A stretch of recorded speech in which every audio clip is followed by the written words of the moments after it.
Hello प्यारे बच्चों, कैसे हैं सभी। मैंने आपको कहा था कि मैं फिर से एक फंक्शन का क्वेश्चन जरूर लाऊंगा जिसमें आपकी डोमेन निकालने के जो कॉन्सेप्ट्स हैं और ज़्यादा स्ट्रांग हो। तो देखिए क्वेश्चन दिख रहा होगा बच्चों सभी को। कह रहा है कि the domain of this function is minus alpha two beta eliminating gamma from it. तो आपको alpha plus beta plus gamma की वैल्यू निकालनी है। तो सिंपल सा लॉजिक मैं फिर से कहूँगा, डोमेन की बात कर रहा है तो आप ये देखो कि इस इनवर्स फंक्शन का डोमेन क्या होता है। तो मैं यहाँ लिख सकता हूँ कि 2 minus modulus of x upon 4 ये लाई करना चाहिए -1 से 1 के बीच में। Condition applied. अब यहाँ से हम इसको सिंप्लीफाई करेंगे। आया समझ में। अब इसके बाद क्या आता है, लॉग। बट ये ध्यान रखना, थोड़ा सा कंफ्यूज करने के हिसाब से इसने पावर -1 दी है, तो कोई चिंता की बात नहीं है। अपन क्या करेंगे, इसको लिखेंगे 1 upon log 3 minus x to the base e. Correct. अब इंपॉर्टेंट बात क्या है, क्योंकि डिनोमिनेटर में जो भी आ रहा है आए चाहे नहीं है उससे मैटर नहीं करता। मैं तो ये जानता हूं कि भैया लॉग के अंदर की क्वांटिटी पॉजिटिव होनी चाहिए कि 3 माइनस एक्स क्या होना चाहिए, 0 से बड़ा होना चाहिए। अंडरस्टूड है। अगर 3 माइनस एक्स 0 से बड़ा होना चाहिए तो भैया सीधा सीधा एक्स क्या हो गया, 3 से छोटा हो गया। बट इंपॉर्टेंट क्या, अगर ये न्यूमरेटर में होता तो ये 1 हो सकता था 3 माइनस एक्स, बट अब ये डिनोमिनेटर में है, हैंस 3 माइनस एक्स भैया अब 1 नहीं हो सकता। तो क्या हो सकता है, x क्या नहीं हो सकता, x मेरा 2 नहीं हो सकता।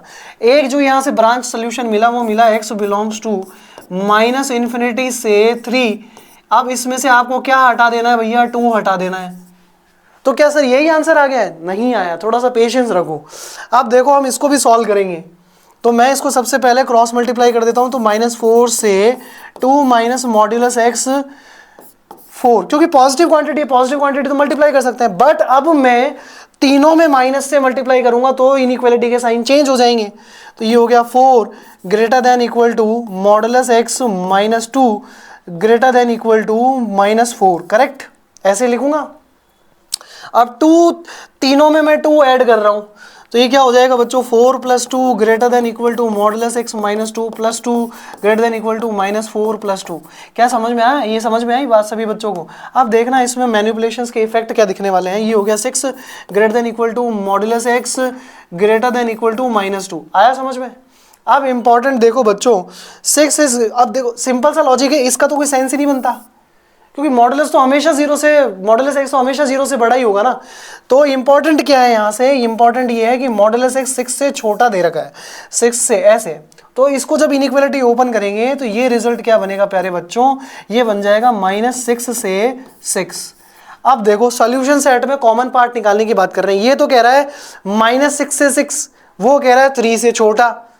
कहने का मतलब यहाँ क्रिटिकल पॉइंट अगर मैं इंडिकेट करूँ तो ये -6 हो गया, ये आ जाएगा हमारे पास में 3, ये हो गया हमारे पास में 6, और 2 जो यहाँ कहीं आ रहा होगा, मान लो 2 यहाँ कहीं आ रहा होगा, उसे हटाना है।